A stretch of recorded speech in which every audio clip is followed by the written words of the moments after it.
All right. All right. So give me a shout out if you can see Franco's screen here and hear us both. So welcome everybody. This is Franco Carlesimo, and I hope I said it correctly. And you guys are watching, this is season 3 of ZBrush Masters. So we have Franco here with you today. He's going to show you some excellent stuff. So if you've never seen any of his work, I'll be posting some of his links in the chat here. So excellent stuff.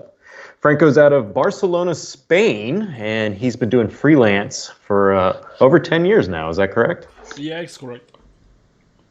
And so I'm going to let Franco kick it off here in a second. But if you guys have any questions during the stream, put them in the chat. And if they relate to kind of what Franco is showing, I'll go ahead and ask them to him. And then he can go through and kind of answer those for you. Once again, if you have any other questions, just put them in the chat. And Franco, it's all yours.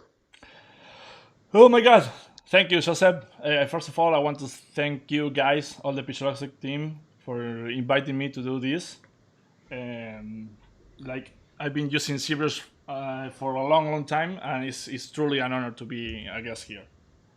So, who am I and what I do? As Joseph said, I almost got it. Like, my name is Franco Carlesimo. I'm from so close. Almost. You were close, but I forgive you. No, you're good, man. Everybody messed up my name. Don't worry about it. It's very Italian. Well, this is me. You can see my drawing skills. I am originally from Mar del Plata. It's in Buenos Aires, Argentina. It's a small, well, it's not small, but it's a coast city. It's like 400 kilometers from the capital. Argentina is, as we said it, is like in the ass of the world. It's here. So far away from where you guys are. We're going to be talking about personal projects. Why? Because through all my life, all my personal projects are the ones that like got me a level up, you can say. Like got me attention and got me hired for some certain jobs that I really enjoy. And I think that personal projects for us as an artist are super important. Super important. Oh, my English, man! I should have been practicing speaking more English. You're doing But perfect. I'm doing you're doing good. perfect. I'm good. I'm doing okay. So all these movies here are the things that drive me nuts. When I was a kid, like they inspire me so much. I was born in '84, so I'm a kid from the '80s and '90s, and all these movies like Aliens, obviously, Gremlins, Alien Again, The Thing, Jurassic Park, Never End the Story, also Toy Story, and just the Walt Disney Company in general. You know, I used to love everything Disney. Like as a little kid, I used to draw like crazy, and everything was from Disney until I saw stuff like Akira, and that blew me away in the sense that I didn't knew that cartoons could be for grown-ups, you can say, and they can shoot people and blood and things bursting out like guts everywhere. Far from being disgusted, I was amazed by it. Same with all the rest, well, as you can see.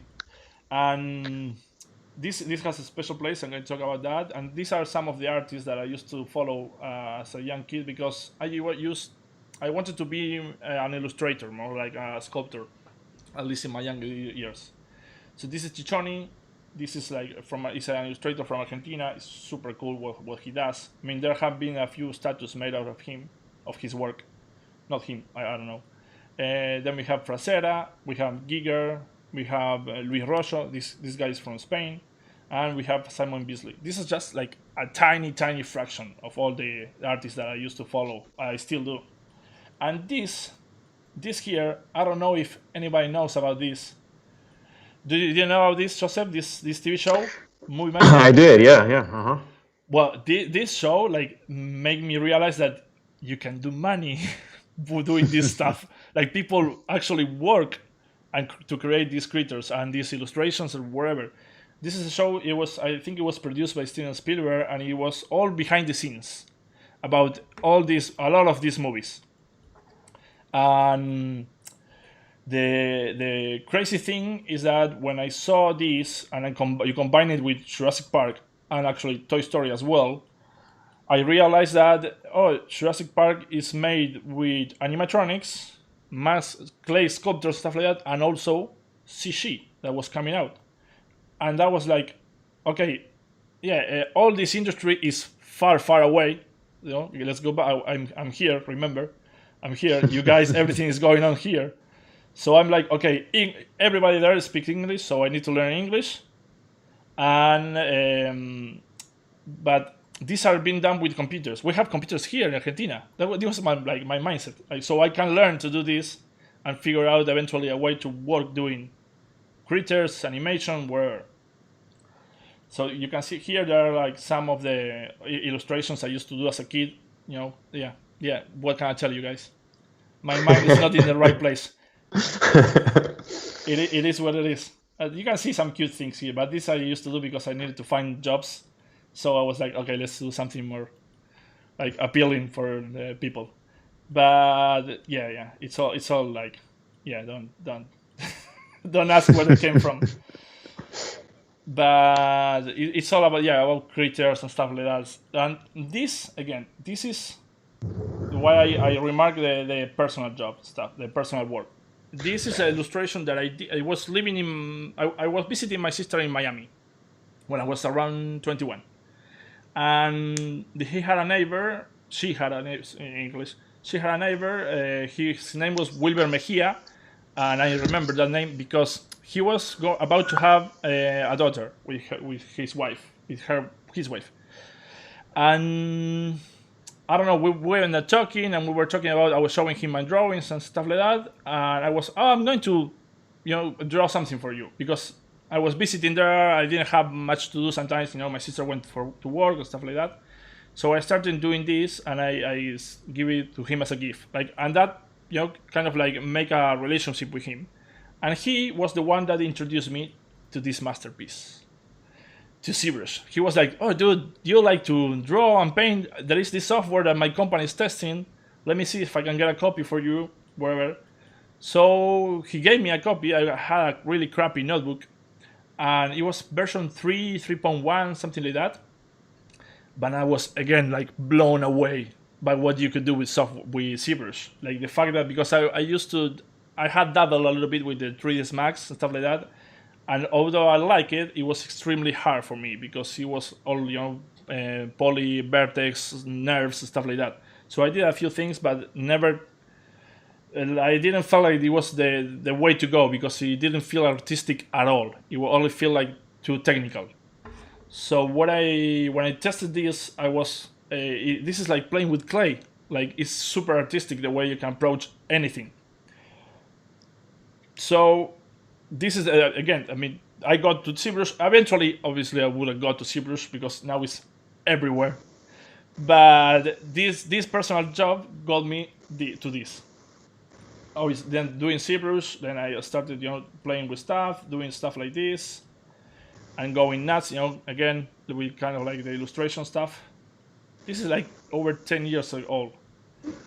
Yeah, so it's a long time. Long time or more over. And this is, I had it here because this is my first 3D job. Like it's a mess, but it was a postcard for a security, how do you call it? Insurance for cars. And this is the first 3D job I made. So that is the reason why I always encourage artists to have personal projects, because they usually they can lead you to unknown places. And I can talk about a lot of stuff. I mean, it's hard to compress 10 years of history in 2 hours. But let's see, after many years, after all this and this first job, I started gradually getting better jobs, different jobs, working a lot for commercial agencies. Back in Argentina, that is the most thing you have for getting jobs like this is commercials, publicity. And I did tons of cartoony stuff and all that, but I always wanted to go back to the creator stuff and all those kind of things that I used to like, but it was really hard to get jobs doing that. So one of after working 8-9 years on commercials, these are some of the last jobs that I made. Like, yeah, now Game of Thrones is like, "Ugh." But at the moment when I did this, Game of Thrones was on the peak. It was like super high. Everybody was hype about Game of Thrones. They This still is look awesome. They're thanks, awesome looking. thanks. I had to do them. I had 1 week to do each one. So that's the thing about commercial, man. If you don't know how that is, the commercial work is a meat grinder. But the interesting thing about commercials is that you get different projects every time. So you can work with cartoony stuff, creature stuff, realistic stuff. You get to do a lot of different things, and you learn a lot. But I did these guys that they were for. I can't play the video here because I haven't set it up. But you can see the commercial is like they are all start melting. That's why they are all like made out of wax here. And that was one of the last jobs when I was starting to get like, man, I'm getting burned out doing commercials. I'm getting burned out. I'm feeling it. So this was another one of the when I was like starting to focus in the commercial world as only to be a 3D modeler, because I'm a generalist. I know how to I don't know it anymore right now, but I used to know how to rig, how to animate, texture, all that stuff. I can do it all, but I will need to take a look at everything again. But I used to do all that. And this one of the latest job that I did for the Rio Olympics, the Brazil Olympics, where I had to model these guys again. I had like, I don't know, 20 days to model all. And these were printed, and after that they were shot like in a commercial. Again, I cannot show you the commercial. I haven't set it up for video, but you can see here all these guys printed in quarter scale. So that got me back to the not got me back. I mean, it's actually like it started a spark on me. Like I wanted to do stuff like this, like something that lives in the physical world. And I was lucky enough to know Daniel Bell. He was a friend of mine because we actually did a few jobs together. Not together, but he was working from his house in Buenos Aires, and I was working from my house in Mar del Plata. And we were working in the same shops, but we didn't knew each other. So I ended up contacting him, and just because he was a cool guy, we were doing the same things, and he kind of introduced me to the collectible world. And that was like super neat. Like, oh, this is a new world completely. So I got a question for you on these go ahead. these guys here. So when you model these, you have a base mesh you're starting from when you were doing these, or do you pretty much just start from a sphere and start sculpting?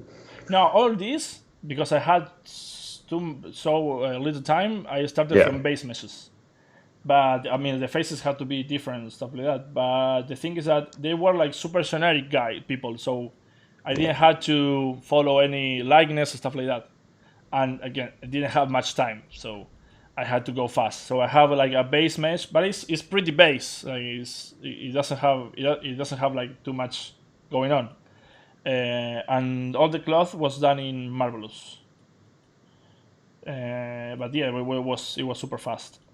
And I reuse. I mean, some of the basis model that I had. Maybe I reuse parts and stuff like that. You gotta work smart when you're working for things that with that harsh deadlines. Mm-hmm. It looked great. Thanks. No, yeah, it was. I think it's PLA, like plastic. It was printed like that. So Mariel. Oh man, I'm forgetting the last name. It's called Mariel, but oh sorry. She. I mean the information is on my station. Mariel Lynch. It's something like that. Oh, she's going to kill me. So. I totally lost it. No, let me go back. Again, me and Daniel, he introduced me to the collectible world, and the first thing I did, I'm not going to talk about my like private commission stuff, and I cannot talk about all the licensing things that I have done because there is only one thing that has been shown. I have done like, I don't know, 6 or 7 stuff, but they are not out there yet. So, and we can talk about the private commissions, but I wanted to focus on the personal stuff. So what I did after this, Mario Lulich. LLUCH. Ah, there you go. Yeah, there you go. Yeah, he's kind of Lynch. I'm a mess with names. Forgive me, Mariel. So, what I did to get me into the collectible world was like I forgot to add the images, but I did a Wolverine because it was easy to cut and get ready for printing. With all the, since he has a custom that is easy to separate in parts. I did a Wolverine. Then I got the only guy in all Mar del Plata that had a 3D printer. I convinced him. I had to pay him some money, but I convinced him to help me out because he was printing like parts for little boats, nothing to do with anything like this. But he was very enthusiastic about it because it was like a different thing. And I printed that, and then I showed it on the social media, and that got me attention and got me a few clients. So that's how I got introduced into the collectible world. But we're going to go back to the personal world. So after like around a year and a half or 2 years of doing those things, I started to get an itch again about doing my personal stuff because, again, as an artist, I don't know. Everybody, the term artist is kind of weird, but I accepted that everybody can be an artist in the sense if you are expressing yourself in any way, I think that's called art.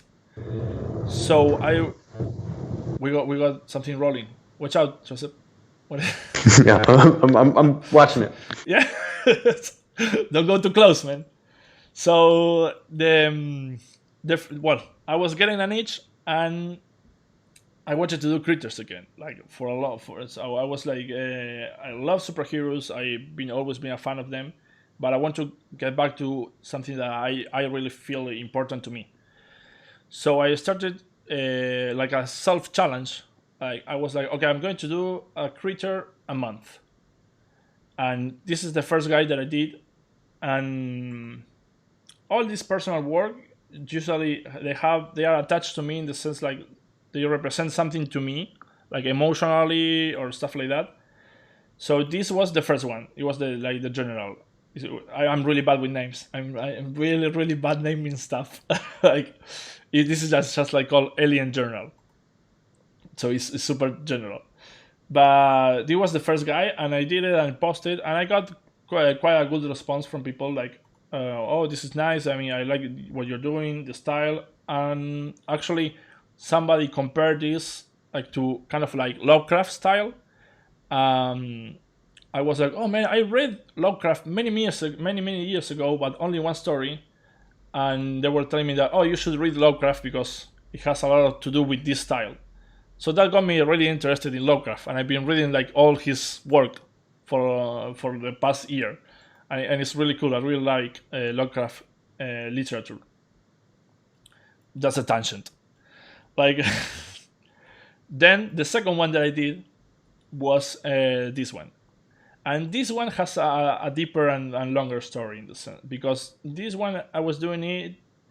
I had a client that was doing a job that was taking much longer than I expected, so the money was becoming an issue, and I was finishing the job, but there was some feedback that I was waiting, and rent and taxes and everything that they don't wait for you.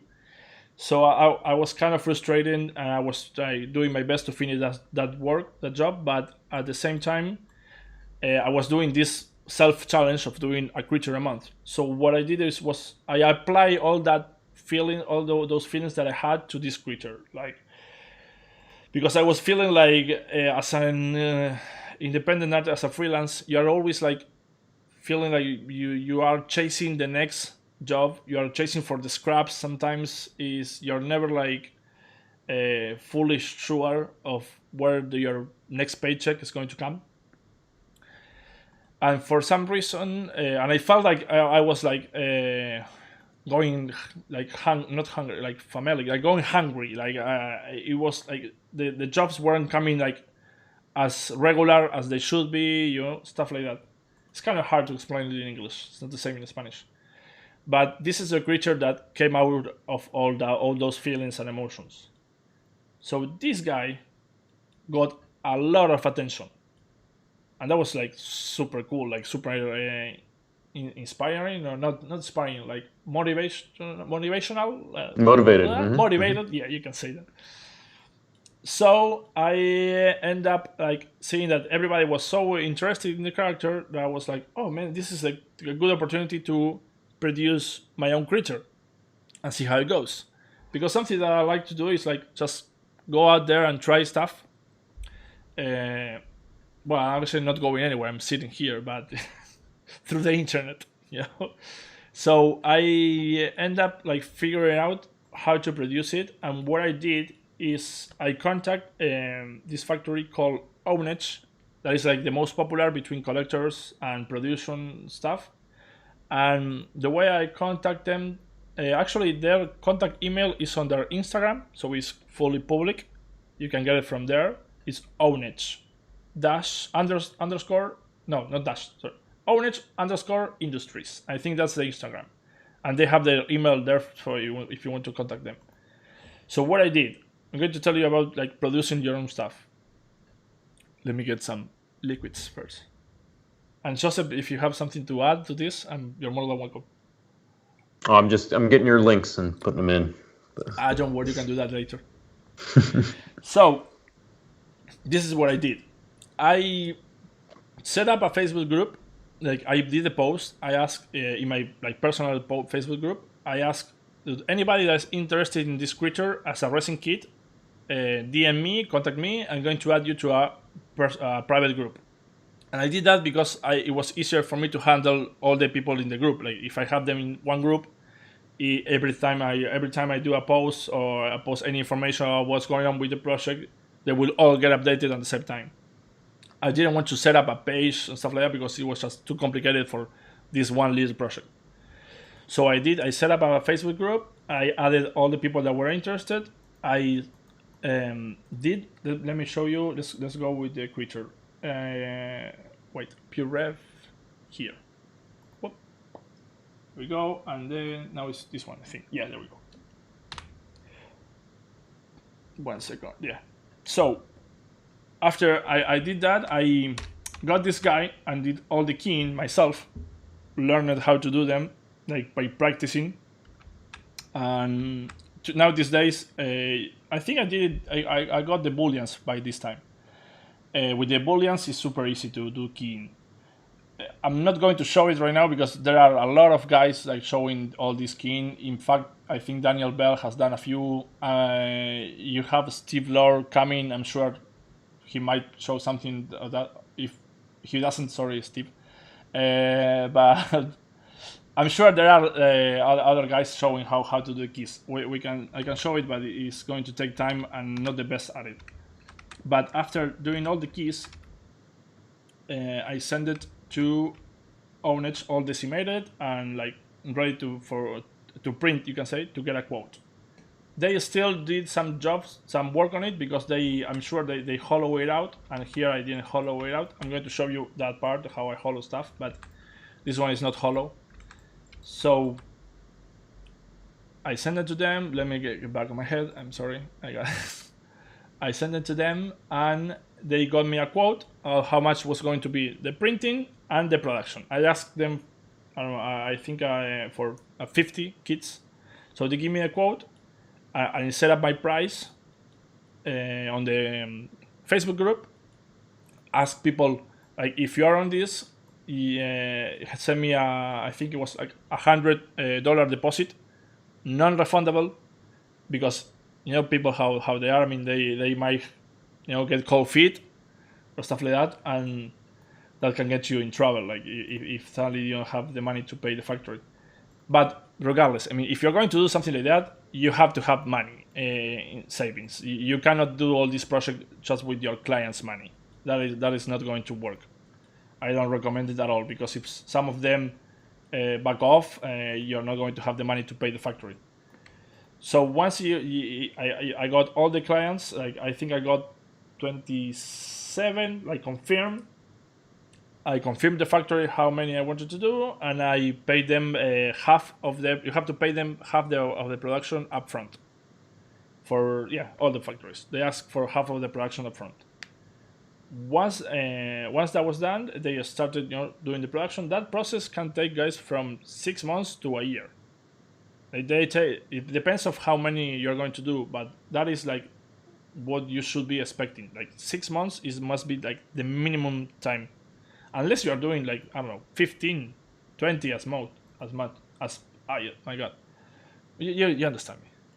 So I did that. I asked them for a sample, like the first, after they did the moldy and casted, if they could send me a sample so I can check it out before they did all the copies. They sent me a sample and everything was fine, was working. See, they did a few extra cuts. They cut the fingers and they did a few extra things. And after that, it was all ready to go. Once everything was done, what they do is they send you an Excel, like an Excel, and then because you want the shipping to be from China to your clients. You don't want to ship them all to you and then ship them back to your clients. That doesn't make any sense. The factories provide that service of shipping. So they send you the Excel, you fill it up with all your clients' information form. They give you back the quotes for the shipping because it depends on where they are. And then you send that shipping quotes to your clients, they pay it off, you pay the factory, and then it's off to the races. That was clear, the process? Yeah. Yeah? You got it, Joseph? Yep. And so how many did you end up with final? Like, what was your total amount that was made in the factory and then shipped out? Final was 31, 32. 31 or 32? Cool. I'm not sure. Yeah, so I have only 3 left, but they are not for sale. It's like they are for me. I think I have one for sale that my wife painted. Yeah, I have one for sale that is already painted, and it's painted like this. But yeah, they end up selling. Like it took. I mean, I sold. I think, like I said, like 22, like from the get go, and then the rest was like slowly selling. But the idea wasn't. I mean, about this, it wasn't about making money. It was like about doing something, personal that was going to be out there. Like people buying your original art, it's completely different. Like buying some commission that you do as a superhero. It's a different experience. I'm sorry, I need to turn on the AC. Let me know if you can hear it or not. I hope you don't. But dude, I'm starting to sweat here. So let me tell you, this story still goes a little bit longer. Let me tell you about this. I hope I can show this. I think I can show it. This guy was in Instagram, as I said before, and it was all like shared by a ton of people. So somebody from I always forget the syllables, but it's from the Greg Nicotero company. Greg Nicotero is a master about VFX, like SFX, right? Mm-hmm. Yeah, SFX. And he the last thing that he was doing was working in the Walking Dead franchise. He's been doing like creator stuff for many years, and somebody there saw this creature and showed it to him, and he was like, "Oh, this is like what I'm looking for," because he was working on a project, not personal, a secret project that I didn't know what it was at the time, and they wanted to a creature that they could use, and they saw it and they wanted to buy it. We ended up selling it on something because I couldn't sell them the original design because it was already in production, stuff like that, and I couldn't back out of that. So we did like a redesign of the character, and we changed a few things. They actually end up changing more of him. They added the wings because they needed the creature to fly, and they end up buying this redesign that I did for them. And you can see it here. It was eventually for Creepshow the Finger, and it's called Bob. Yeah, it's pretty cool. And it was done in the traditional way. It was a puppet. See, and this is Jim Davison. He's a super cool guy that he ended up doing the stop motion animation. And see, you can see here all the process. You can check it out in his Facebook, I think. Jim Davison. He worked in Batman. He worked on many things. Like he's been around for a long time in the industry. I was so like, this is like a bucket list thing, having your own creature, being in Creepshow, that show that I used to watch when I was a kid. That is quite bizarre. There you go, KMB, EFX group. That is the group. The name of the Greg Nicoteros company. KMB. Yeah, KMB. And that's what I'm saying. I mean, from this personal project that I did while I was like struggling financially, I got all this done. Everything spawned from there. And there's no way I could have known that was going to happen. So that's why I always think that personal projects are important. Like, other than being an expression from you, you can get a lot out of them that you don't even know about. I hope this is. I mean, we're doing okay. Is this interesting for everybody? Like, yeah, keep going. Because we haven't shown anything about ZBrush yet. That's why. But yeah, okay. I'm happy you're enjoying it.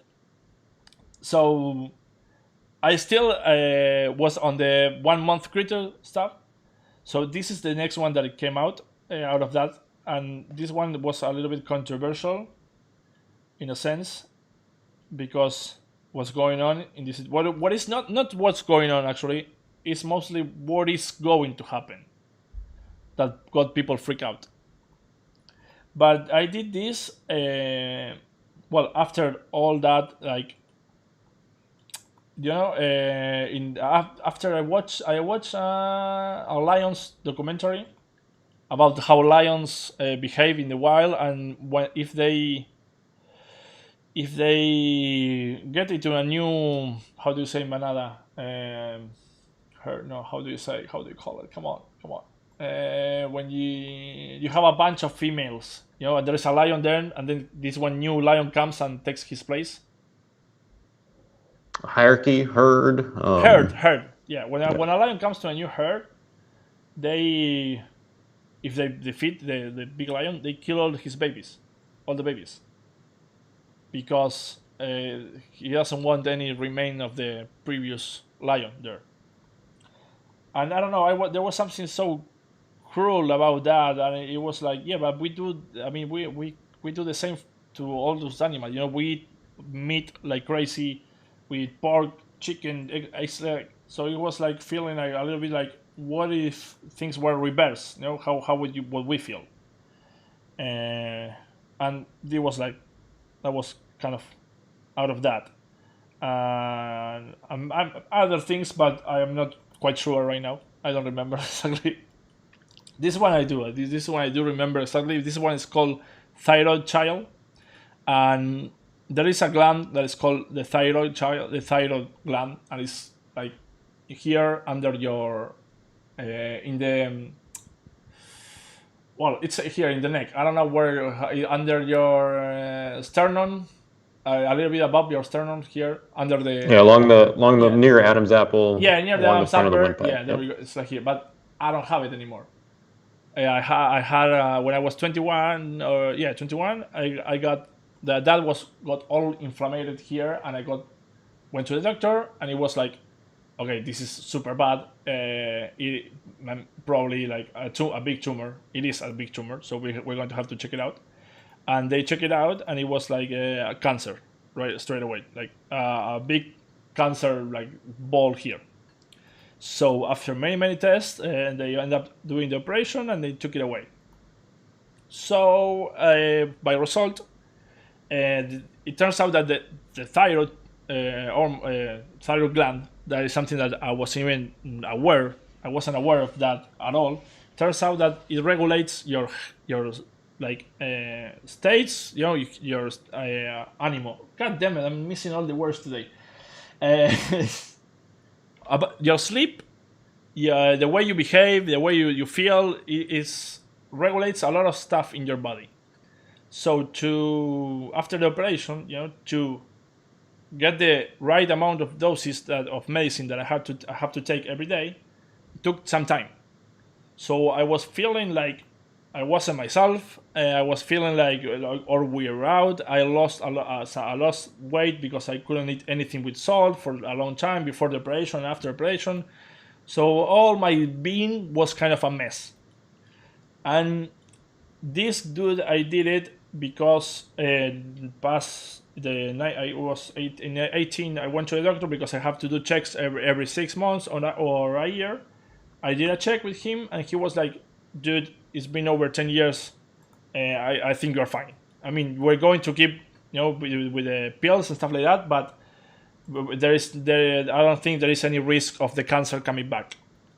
So I kind of wanted to represent what I felt back then when I was 21 and I had this operation with this guy. That's why he's all like crooked, and the little teddy bear is something that I go to because for me it represents childhood, and that's why he's all like crooked and fucked up, you can say. And he actually has like the massive thyroid like gland inflamed here, and that was the only reason why I did it. Like, it was completely an expression of what I was feeling after they told me that actually you're good to go, you're good. I mean, it's weird because it's expressing what I was feeling 21 when I was 21, not what I'm feeling now, because I was super happy about that. That's what I did this little guy, and it's actually I printed out. I have it over there.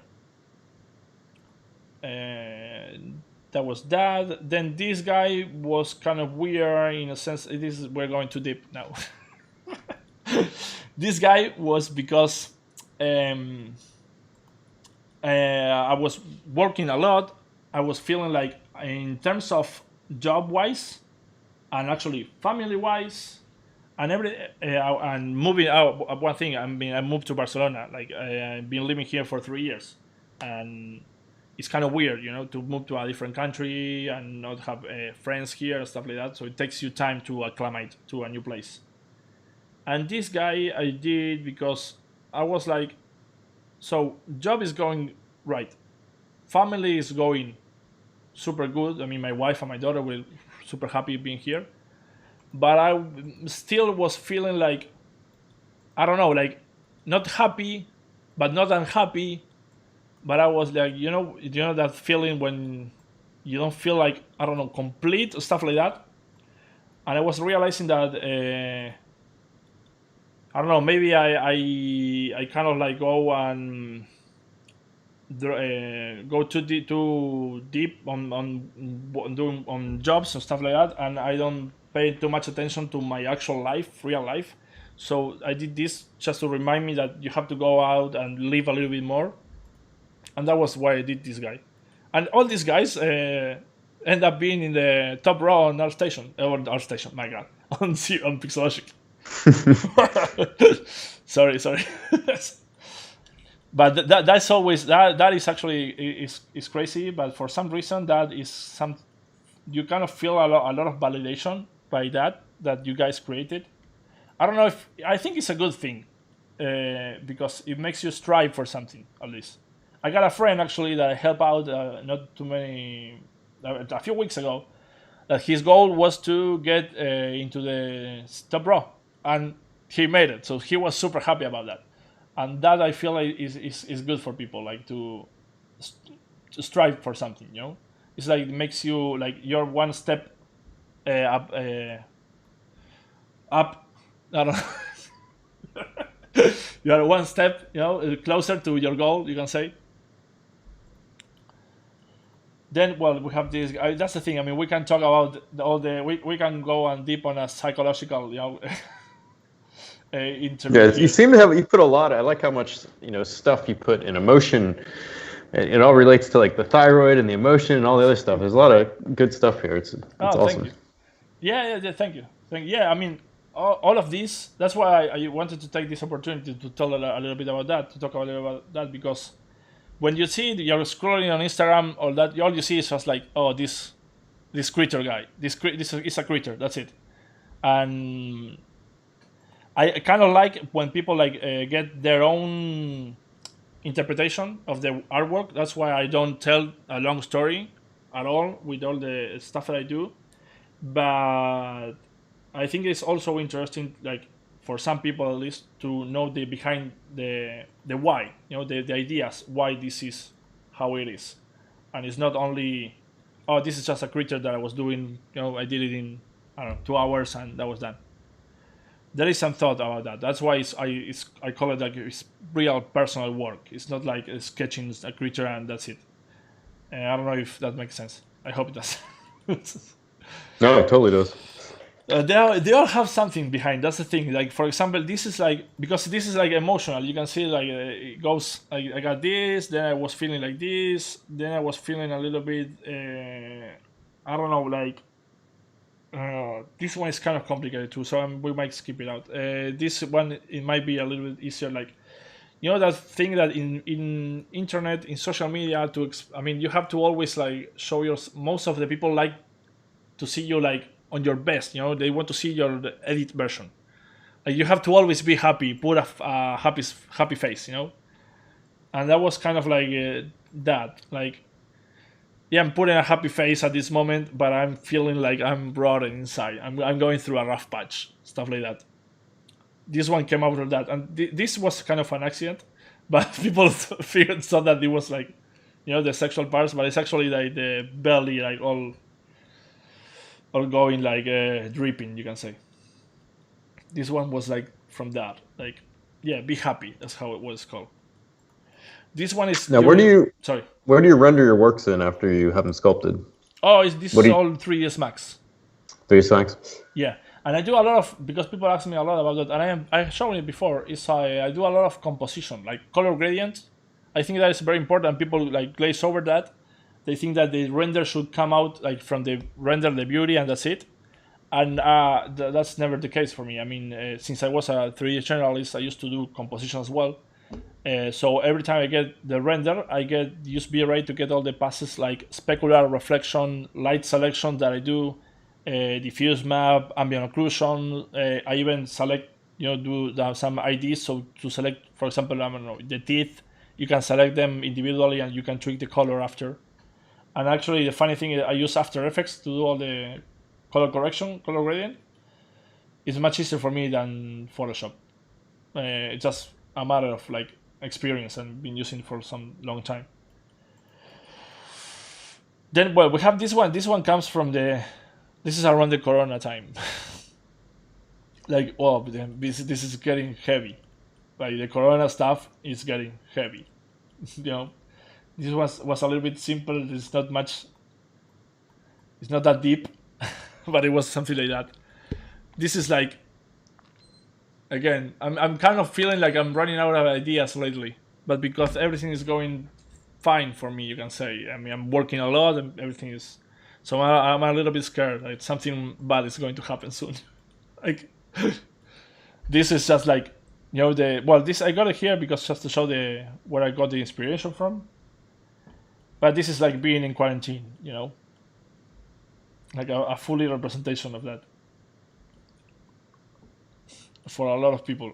This is before, and you know how I have a daughter, and she's growing up. She's 14 now, and it's easy when you have kids. It's easier to teach them stuff when they are younger, when they start to get, you know, their own voice, their own personality. You have to be more mindful of what you teach them, what values you teach them, what you do, you know. And there is no book about educating somebody in the right way. So I kind of feel like a fish out of water a lot of the times when I'm trying to teach her something, and I have to be certain of what I'm saying, but at the same time I'm like thinking to myself, is this the right way to express it? You know, is she getting the right message about what I'm saying? So this one comes from there. This is just the fucking this is just the taxman. I hate the taxman. I think everybody hates the taxman. We have to. He pays you a visit every 3 months. He pays you a visit, and then once a year at the end of the year. But this is just that. This is just the taxman. That this guy drives me crazy. But that is what it is. We have some more here, but I think we're almost at an hour here, and I don't know if we have some more stuff. Well, I want to show you because this is after I got the Forms Lab 3. I did this little creature to test the print, and I gotta say I'm really impressed with the quality of that printer. I don't know if you're watching, you can send another one if you want. An L will be fine, a Formslam 3L. But this is this is so. Well, you have a partnership with them. I mean, you always give one, right? Almost a lot of time at the summit and stuff like that. The quality is really good, man. I mean, you can see the finger size. I am really impressed. Yeah, that's really nice. Yeah, they are easy to use compared to a lot of the rest, but it's just basically plug and play in a lot of ways. But you still have to do maintenance. You still have to, keep it clean. It takes work. But well, here this is the 3D and this is the printed one, the real one. So I'm quite happy with that. I've been printing stuff and I'm enjoying it a lot. I actually have something that I printed here. So I'm going crazy here. Yeah, this is some of other stuff that I do that because I'm influenced. But again, all these guys like Simon Beasley. I love the way he portrays women. It's all like heavy metal stuff. Like Chris Rocho as well. With Ciccioni that you have it like Frazetta as well. So yeah, it's a no-brainer. I'm going to end up doing stuff like that. So this is some of other things that I do that are personal work, and I'm trying to convert this into a line to produce this stuff and make them like physical kits to sell. This is actually for a client. I can show you something for a client. This is something for a client that I did that I did the design. It's an original IP that we talk about, and they wanted to do like this Angel of Death, but very sensual and stuff like that. So we ended up doing this girl. It's called Bara, and it's supposedly being produced. I have to say I'm not quite sure at the moment because the owner of the company is not showing much, but I don't know. At least it's printed, so they show that. And see, this is printed at Ownage. Every time you see this Campbell soup chicken, I bought it myself just to compare it, to see the scales. It's Ownage, and they do quite an amazing like print quality. Look at that. I mean, these wings drove me insane. I kind of did a brush. Yeah, there's a lot of wings there. There are a lot of feathers. Yeah, man. Yeah. I did a brush with a variation of feathers, and then I just like did the shape of the wing. Then I placed them, with the EMM brush, and then I just went over each one. I had to because it was going to be printed, so I have to be sure that there was no holes between the shapes and everything. So I basically it's like basically the hand sculptor technique, like if you would do them in real life. That's basically what I did, but with the added bonus that I can make 3 different feathers, like place them all over the wing, and then go and refine them. And obviously the symmetry is amazing. It's just symmetry that work a little bit, make it a little bit different, and you have 2 wings instead of 1. And this is why I wanted to show this, because I have you here. And that's why this is what we did for the beta. It was super fun to test it out. And I did a technique with this that it's just a brush, but I wanted to show it because I've been seeing a lot of artists like they limit. I don't want to say limit themselves, but they only go for all the same brushes once and over again. And I think it's super cool about ZBrush is that you have many different choices, and you're going to find your workflow. But it's super interesting to test everything you guys give to us. I'm trying. I cannot test everything, but sometimes you give too much. But I'm trying, I swear. And this is the funny thing. It was printed, as we talked earlier, and it was shown in the booth, and here you are. There I am. Yeah. Yeah, it was huge. That was at Comic-Con. Mm-hmm. Yeah, that was... I'm sure it was a lot of fun. It's a little bit messy, I have to say. But there's a lot going on at Comic-Con. Yeah, dude, I can't imagine. It's crazy. It must be crazy. I went to Masterpalooza a few years ago, and I love it. I wanted to go. I wanted to make it a tradition. And well, this year, obviously, but I want to go there every year because it's super fun. Just want to talk about the last personal project, and we're going to jump into ZBrush because I think I bore you with all this. But this is a concept illustration from a friend of mine, David Bensal, that he was going to give a lecture at an event here, and I was invited as well, and I was going to give the lecture after him. So I was like, okay, so if you're going to give a lecture about concept art, and I'm going to talk about after you, why don't we combine that, and I can grab one of your concept arts and do it in 3D. So the two talks are going to be, each link, and people I think are going to be interested and are going to stay for my talk because nobody knows me. They all know you because David works for Hollywood movies, stuff like that. But nobody knows me, so I need to grab your success and use it in my favor. So I did this character that he did. I give it to some of my flavor, like I make her a little bit more modernized, and it was super fun to do. And I end up, I screwed up. I end up printing her like with the form, and I gotta say it looks really, really nice. I'm happy with the results. I mean, I still have to clean her up and stuff, but this looks great. This is a show. I mean, it's a collaboration. It's a personal project, and the cool thing is that also keeps me interacting with David. We're friends, but this also gives something to talk about. To enforce that relationship and stuff like that. These were printed in 25, so I was really surprised. I mean, I'm learning, so there's still things that I have to do, but it's really small. I have it here. Look, the camera is not big, but you can see it here.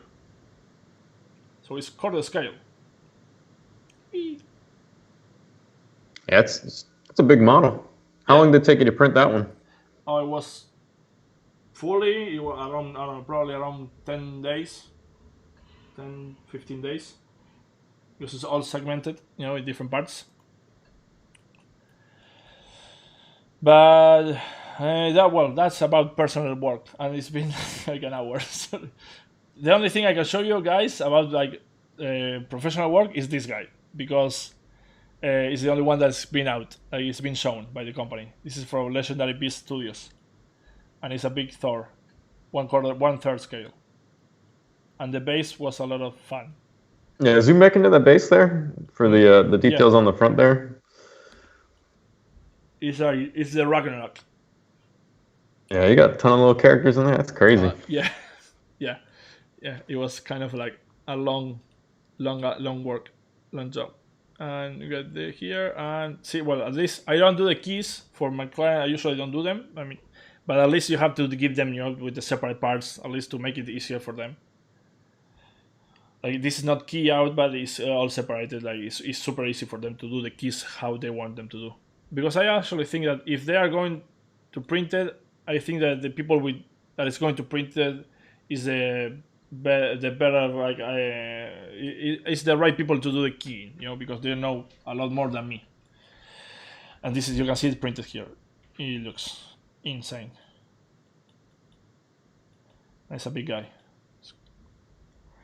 So that's the only one that I can show as a collectible. Then I have done some stuff like for Alan McCain, for some tutorials he was doing about Venom, and some tutorials he was doing about the particles. Alan McCain is a VFX artist. He does a lot of VFX, smoke, fire, stuff like that. So he was putting together a tutorial, and I had to do for him a Thanos. It was before the movie came up, the last one. That was fun. And this is a scar for a movie. Like this was shown, I don't know, half a second.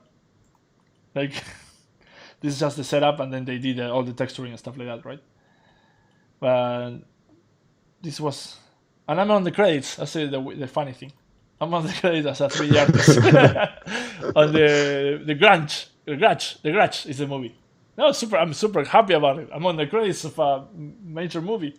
It's like, you have to understand, I'm from the ass of the world. I'm from there, but it's not the same. he was super proud about that.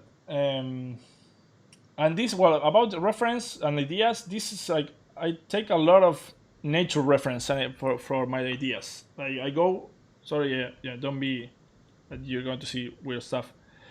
But all these are like plants, fungus, like animals, like all these shapes are crazy. And I like to take inspiration from this because I've been studying a lot of anatomy lately, and I find like it kind of like gets into my brain and restricts me when I'm trying to create something new and different. I think about the anatomy too much, and I kind of like always end up doing the same stuff, like the same humanoid creature. I need to get more into animal anatomy. But you can see here, like, if you combine stuff like this, you're going to get some crazy creatures. Oops, sorry, just too much blood. Some of them are kind of bloody. But I hope that was interesting for some of you. No, it's great. Excellent. Okay. I trust you, Joseph. So you got Daniel Bell in the chat saying hello. Hey, what's up, Daniel? We talked about you already, my friend. Let's see. Let me see my notes. Well, I mean, I hope the production part was interesting and helpful for somebody. You can look for some Facebook groups. You will find some factories, some of them.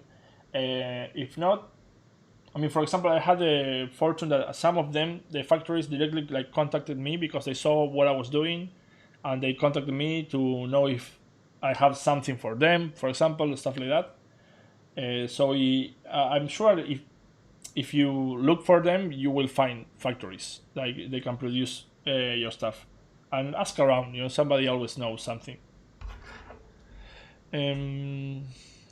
Let's see. Stuff that I do for my printings. Let me check what I can show you. Well, this is I think this is too much. Might be too much. I want to show you what I do to get all these details crisper, right? Because for printing, you need the details to stand out a lot more than on what you would do for, I don't know, a game or even a presentation here. You need this to look a little bit ugly, like too much. Sometimes that helps a lot, to get a sharper prints. Have you been printing stuff, Joseph, yourself? Oh yeah, for sure. Do you see what I'm saying about that, like the sharpness that you have to pull I may see what you're doing too. I think I may have a script I can give you that already does this.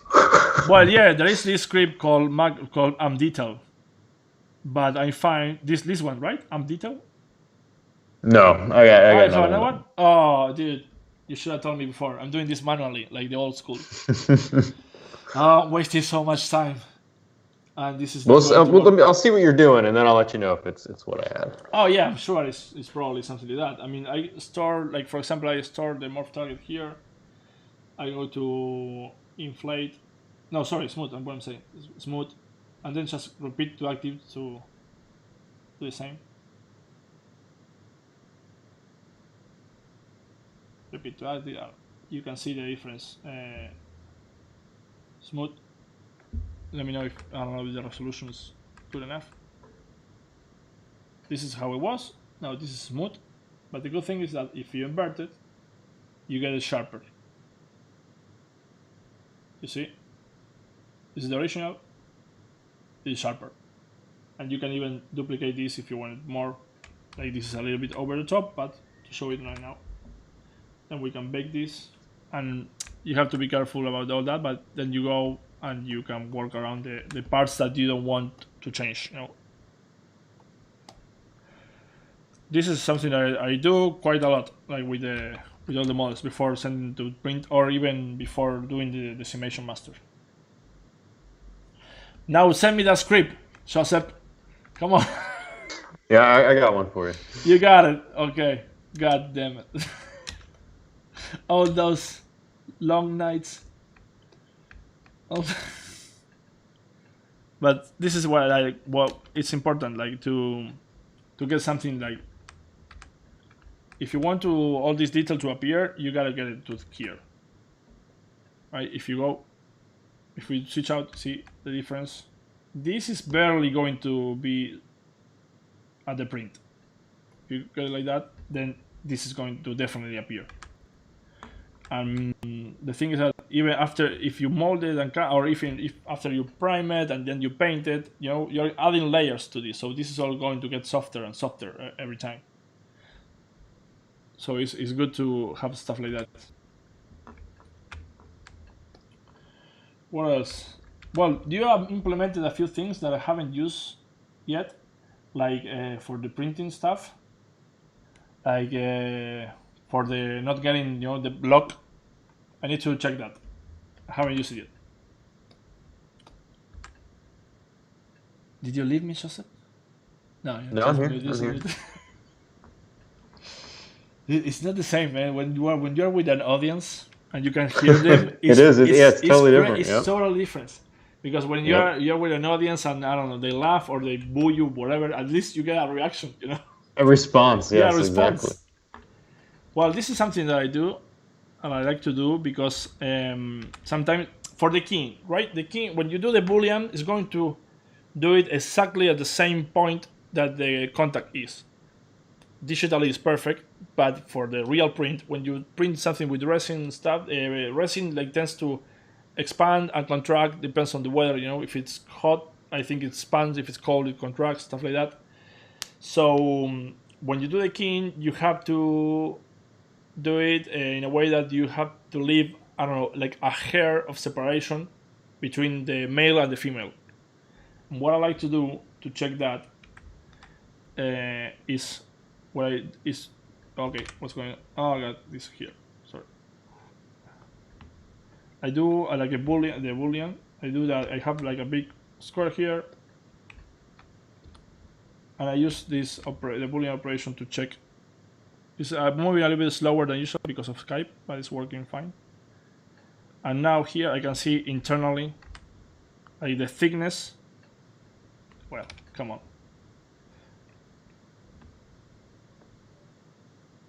Let's grab the body. Where's the body? Where's the body? Let's go here. Yeah, there we go. See, I can see like there is like this tiny little space between them where when it's going to allow me to fit them together, and it's going to allow me to get some glue there. And that is something is important, because if you don't do it like this, you're probably going. I mean, I always eventually maybe have to sand it a little bit as well. But if you have to sand it a lot and then you mess up, and for example, here you can see that this is wrong. This is like too thin, and if I sand it, I don't know, inside here, I'm going to break the wall. So if you already have this space set up from the get-go, you're probably not going to have to do almost any sanding on the keying. So with that I check like all the. I know it takes time and it might be a little bit boring, but trust me, if you do it right, you're going to be wasting a lot of less time with the actually physical print.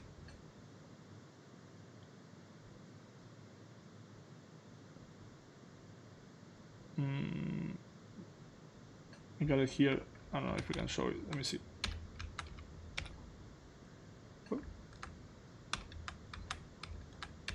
See all this little space.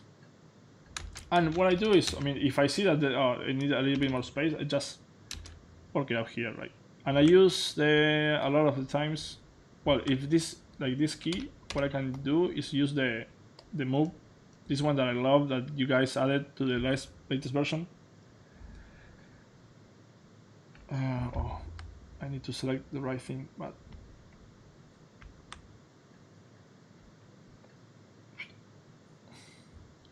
because I know that I'm going to move it in depth, so I can move it like that, just a little bit.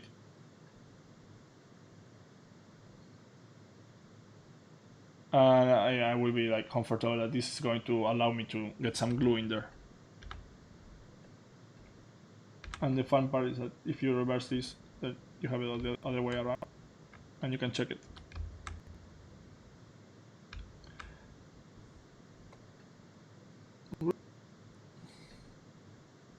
It's like a scan, you know, scan data, not scan, like radiografía. How do you call? I don't know. in English, I don't know, but it's called radiografía in Spanish. MRI, something like that. MRIs, yeah. There you go. And one thing, I have it colored inside. That's why. That's because I do all the hollowing here in ZBrush. You can do it in different software, but I like to do it here. It's just I want to do everything here. I don't want to go to other softwares. So what I don't know, we can show maybe the hollowing, but I will have to close it up and do it again. It's easy to do. Let's go clone. Here it is. Let's see. Let's duplicate it just in case. Select this, delete, hide and close groups. Now it's, let's bring the big box.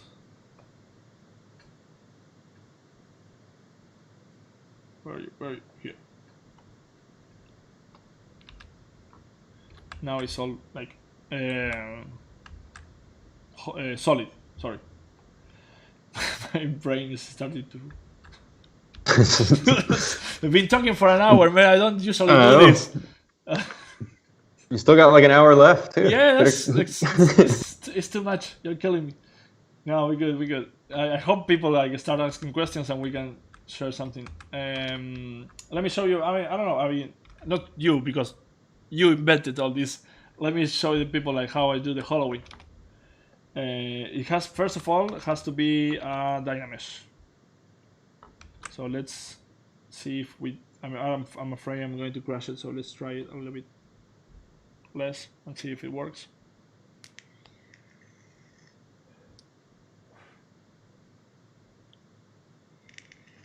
Oh, that was fine. Okay, we're good. Maybe let's make it a little less because I want this to go faster. Yeah, that's okay. So for the hollowing, what you have to do is you can get primitive, say this one. I go here because you know it's on the key and it's going to be easy to hide it. What you can do is I'm sure this is all right. Press Alt to get a negative. See here, I mean, if I get double, you can see that both sides, but if I don't have double, you see it's a negative. So it should be white when it's like polygroup, see? Now I go to the geometry, DynaMesh, and then I have here the grade shell. Thickness, I have it at 12. Let's do it a little bit less just in case now. I'm going to create the shell. And this is going to give me a construction of the overall shape, but inside, you know, and shrink it. And it's going to try to keep all the same distance between each polygon, like the inside polygons and the outside polygons. There we go. And now, what it did, it created a polygroup here most of the time.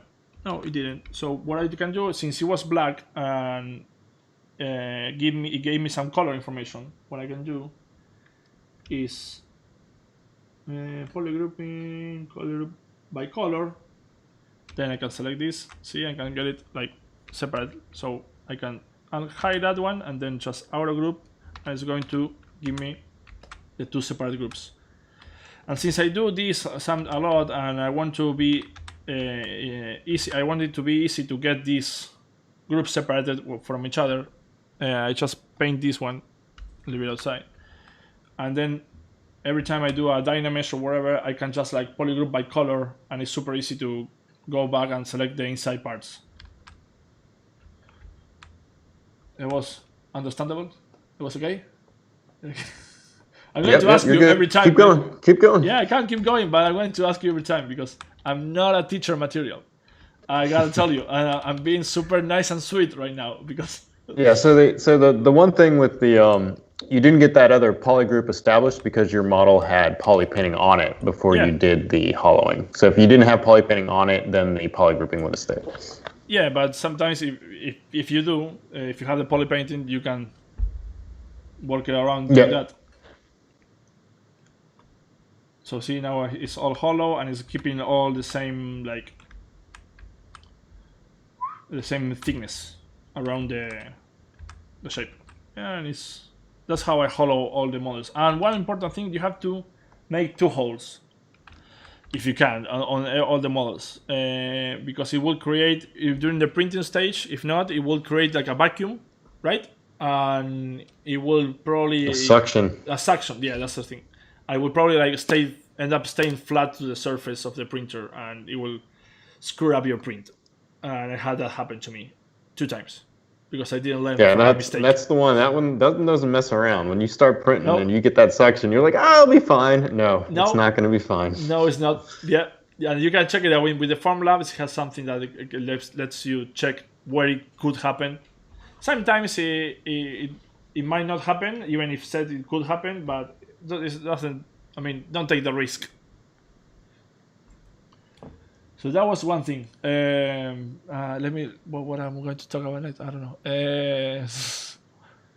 Move to. Let me see. Move to policy, stuff like that. A little bits and tricks and tips. Like, let's open the samurai, right? I got this. But this is all together. If I'm not mistaken. Yeah. This is all together. I wanted to show.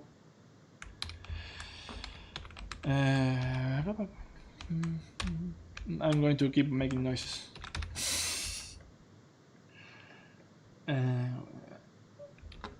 Where is the handle? Where is the handle? Ah, it's here. You go away. This and this, right? This and this. No, it's this one and this one. This is I wanted to show this just in case you don't know. It's super simple, but it's super useful. It's like the move topology. Right? If I have 2 subtools here, I mean, you can, don't crash ZBrush. You have 2 subtools here, so you can select them by the move topology. But if you want to move something, I use the move topology all the time. Because if you get it to 1, sorry, you can use it to just move stuff. And this is super useful. It's not the same like having to mask it, hide it, burst, whatever, or just with the topology, with the move topology at 1, you can do all this, and it's going to move in the X, Y axis, or XY. It's not going to move in depth, so it's going to move across here.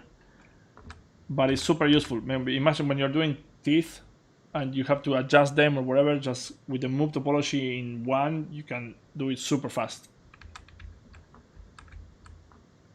I cannot, if I have this like separately, it will be as well super easy to displace them around. And now it's all just 1 subtool, but that's the only reason why. But if you have different subtools inside 1 subtool, that's why you can move it super easily. Tip number 3. I don't know. Let's keep going. Let's keep going. I don't know. I don't know what to do. Joseph. What else? I don't know, man. There's a lot of stuff that's the thing. Usually they get. I don't have a workflow established in a lot of ways. I tried different stuff. Well, let's talk about that. ZBrush has many different awesome brushes. I use every brush that you see here. I use. They are not for show, for the talk. I use them all the time. Like the. You had the one that you had for the Comic-Con banner. You said you were going to talk about the one brush. Oh yeah, that one. The other one is super cool. Let me show you with the bike. Yeah, because I use that one to to do all the ship, all the little flying bike. I don't know. With the planner, and it's this one, planner cut thing. Did you design this one? Did you work on this one? No, that one's not one of mine. No, that might have been Paul's. Paul's, say thank you. I love this brush, man. To do stuff like this and designing and just having fun and getting some like random shapes. Like look at that. This is working like in the. I don't know how to explain it. We have to get Paul to explain how it works. But if you get like an edge here, it's going to flat around that edge. So stuff like that, and it's super cool. I mean, you can combine. This is super easy to flat because you can combine these. Let's say I want this part to be all flat. You can combine it with just the planner. And then you take this part that is planner now, and then you can like easily flat that out. Oh, you need a little bit more, but you know what I'm saying. See, this is like. Oh, it's not. Oh, okay. I got something's going on. I cannot. Yeah, it's gonna be doing based on whatever normal you click on first, and then the normal. planar Right, across there it. you go. The normal. So it's super fun to play with this one. Like when you're doing hard surface stuff, like just to play and get some designs. I love this one. And I did all the ship like this. I mean, like playing around. Obviously, you have to work later, right? But it gives you some cool ideas, some cool shapes.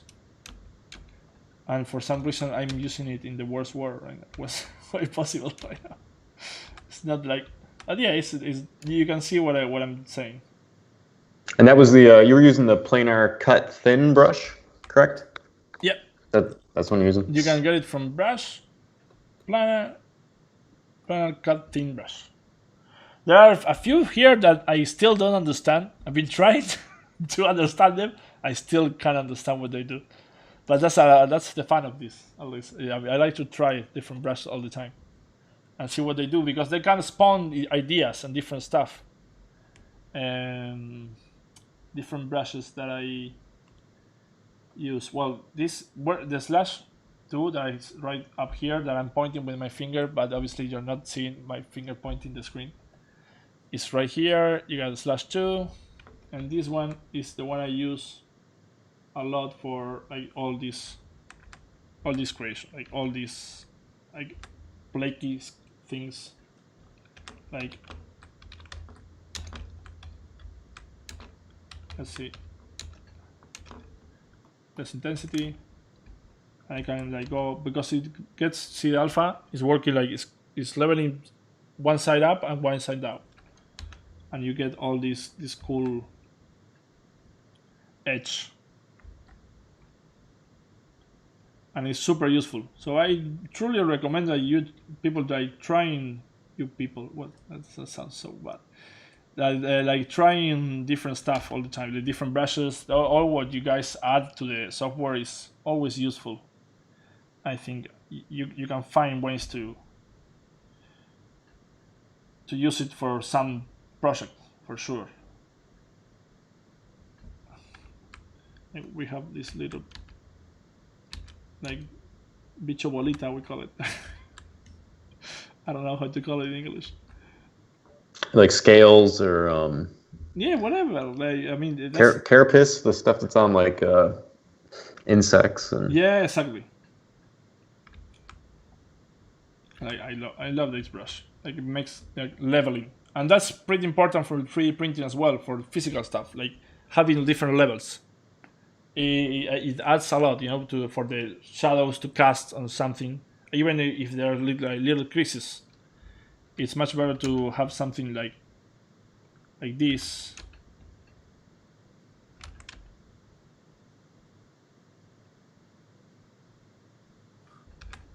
That you have these different levels than, you know, like something like just like this. Well, I'm fucking it up. Sorry.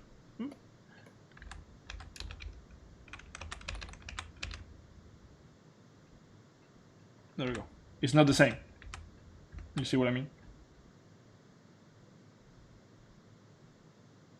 Yes, I see what you mean. Yeah. totally see what you mean.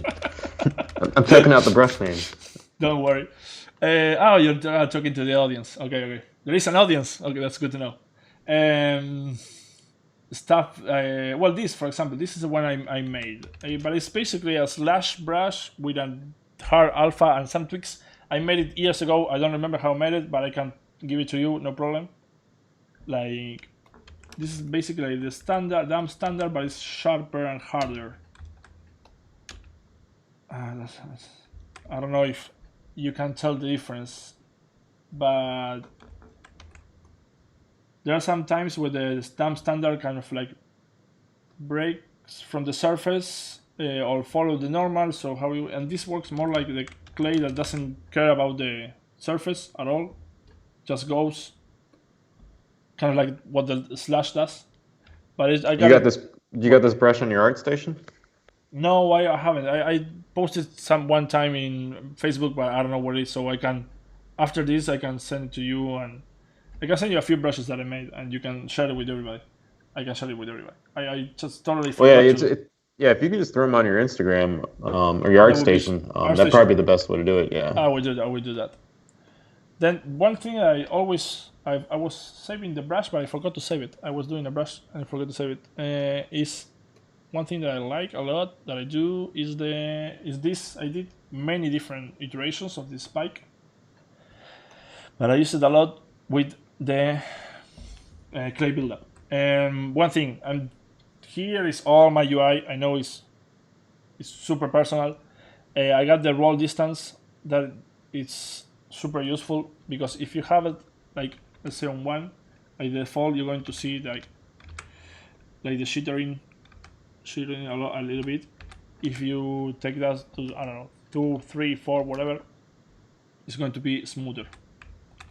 And I use this like a lot to adjust like the brushes.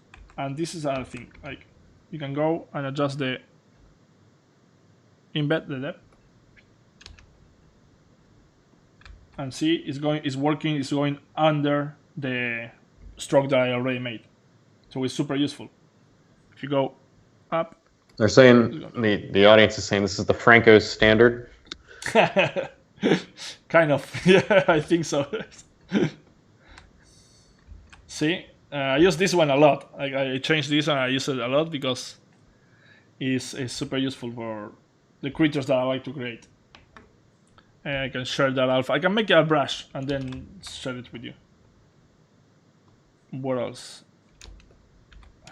Well, this is super useful. I mean, if you don't have it on your UI, I recommend you get it. Brush depth. There you go. Other thing. I repeat what you say, what you guys say, but holding Control, you get all the information about the brush and the path. You can see it there. Let me get it up because of there you go. You get this if you press Control. Yeah, you get all the information. What else? What else do we have? What are other tricks under the sleeve? Well, the displacement. I use the displace also to make critters, because I kind of like get some of these alphas, 33, right? And I kind of, if I want to make this spiky, I like to use the displacement because it follows the normal, and it works really well. And if you leave it there, it's going to make a bigger spike.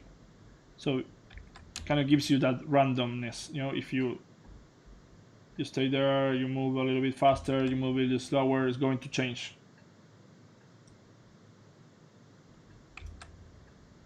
So I like to do that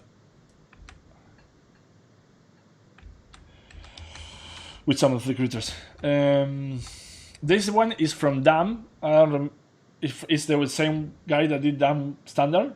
This is Dam Standard 2, and I really like it to make like this saggy stuff, like wrinkles, because it creates this belly, you know, is cutting and is inflating at the same time, and for me it's super useful.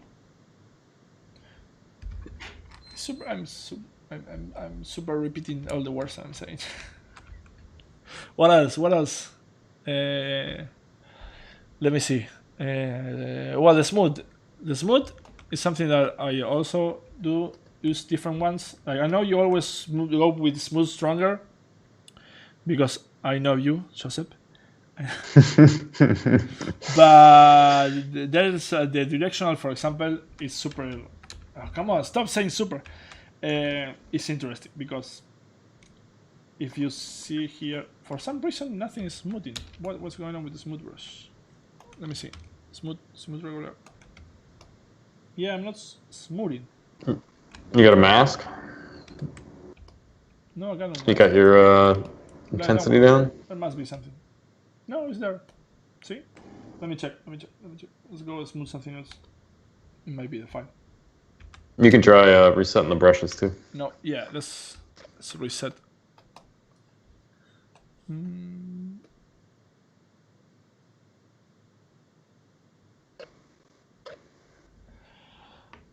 Oh, there we go. It's not wanting to smooth. What's going on? See, I cannot smooth for some reason. That's weird. Never happened to me. Must be Skype fault. I blame I'm Skype. blaming Skype. Total. I'm not blaming. I'm blaming Skype all the way. Whoa, that's weird. But well, regardless, what is the little bot that was making? There we go.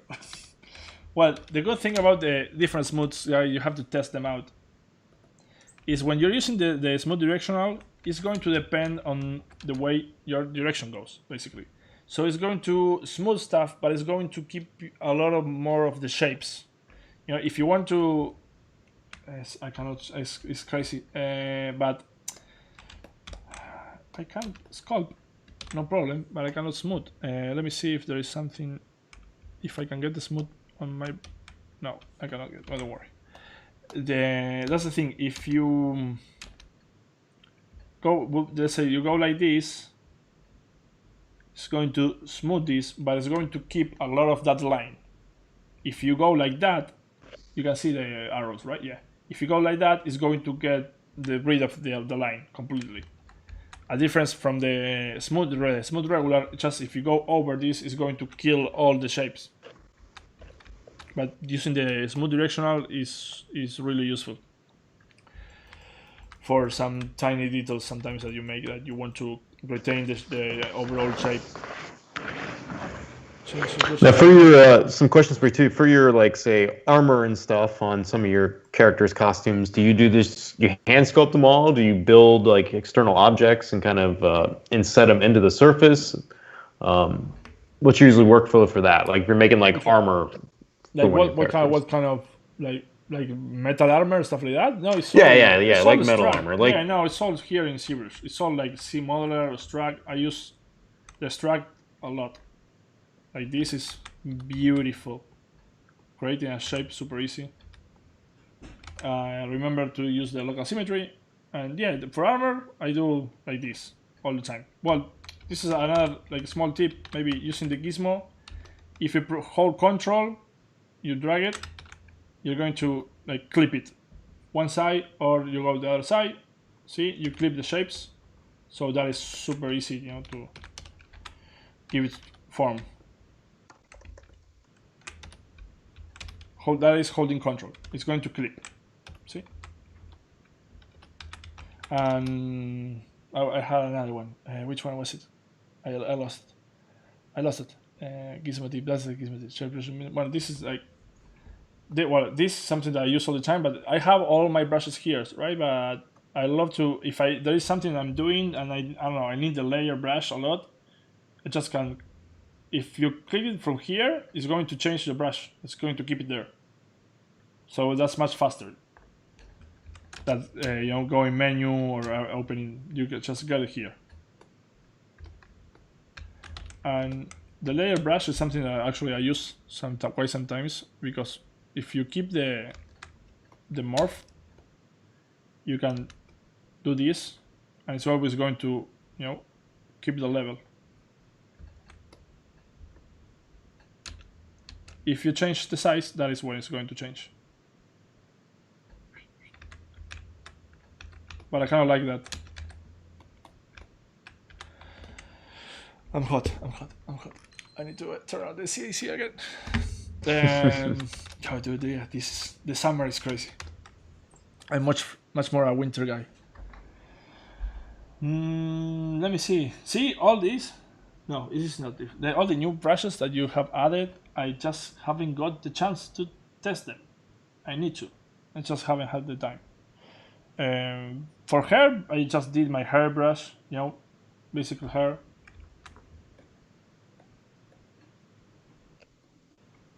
It's like everybody does their own, hairbrush.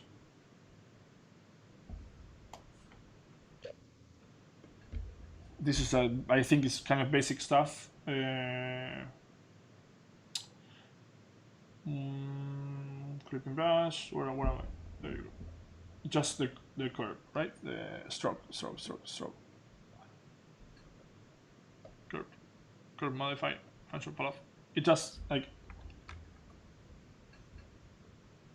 you change the curve and you adjust the width of the hair.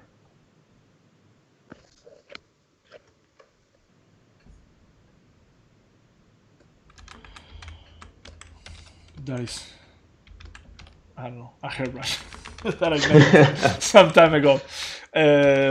I'm running out of tricks. I mean, the thing that I always like seeing is basically, just if you just take something, just sculpt a piece of anatomy really quick and just go through your processes of doing it. Oh,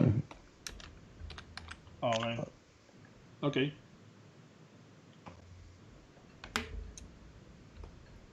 But I cannot smooth, man. That's the thing. That's why you can go ahead and do a restart real quick too. Just go ahead and do that. Get your smoothing back. Let's see if we can smooth. Yeah. Let me see if I have something. Yeah. If I hide. Now, how long have you been in Barcelona? 3 years.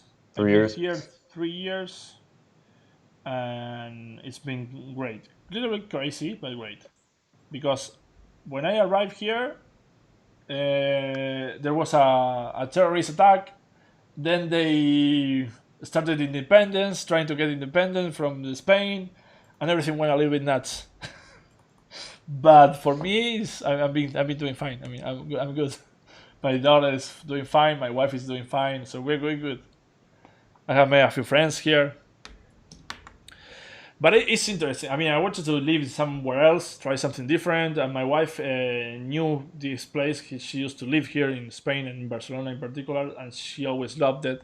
So when we were talking about like moving to some place else, she was right away like, "Oh, let's go to Barcelona."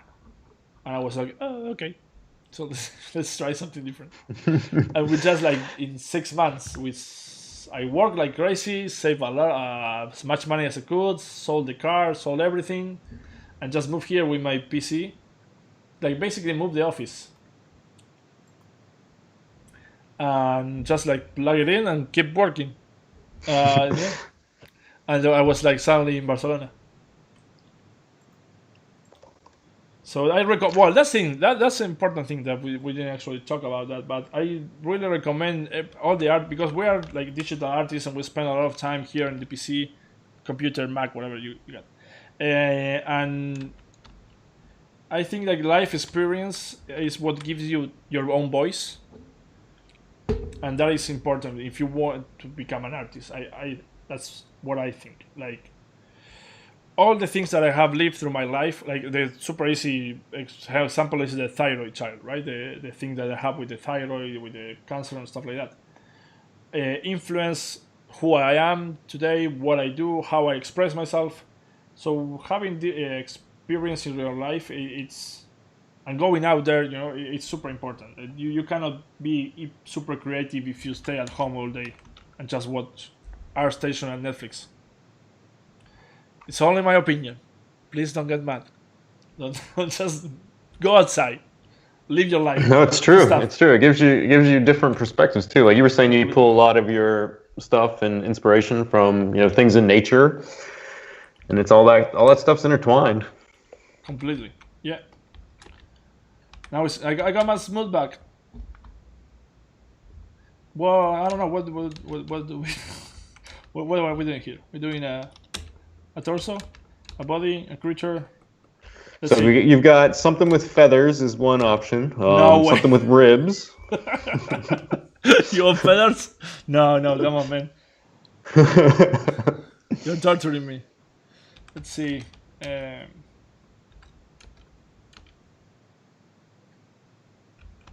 I kind of like, I use this brush because it's super fast. Like I'm going.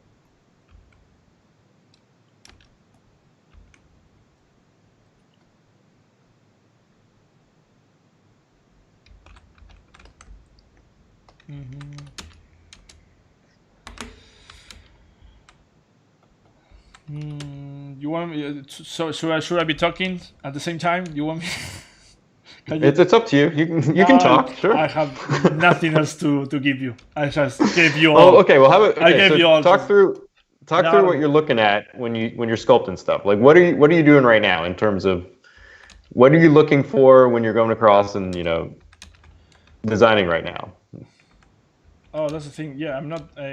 Right now, it's just like playing with shapes and like this is obviously humanoid stuff. Right away, I'm going for with an ass. It seems like I'm going with a humanoid body. But just not out of memory, but it's just like shapes and stuff like that. What I'm seeing right now. Right now, it's all volume and silhouette and shapes. It's not much.